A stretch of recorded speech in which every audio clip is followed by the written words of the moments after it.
Mən indi hal-hazırda hazırlaşıram ki, squat edim və squatın belə deyək, etmə qaydası var və çoxları fikirləşirlər ki, mən yerəcə oturmalıyam.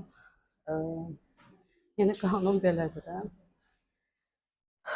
Düzdür, yəni klassik olanda hər bir fənin qanunları var. Nə qədər oturmaq lazımdır və neçə dərəcə olmalıdır dizin yəni açılması. Amma biz fərqliyik və individualıq. Bizim bədənimizdə olan çanaqlarımız, dizlərimiz, kürəyimiz, omurğa sütunumuz hamısında fərqlidir və elə adam var ki, bacarır yəni oturmağı tam aşağıyacan, elə adam var ki, yəni ona genetik imkanları yoxdur. Və o demək deyil ki, insan yəni squatdan imtina etməlidir. Özü bacardığı qədər etməlidir. Yəni nə qədər bacarır belə. Və ümumiyyətlə squatdan başqa da yəni bəzi fənlər var. Onları da siz edib irəli gedə bilərsiniz.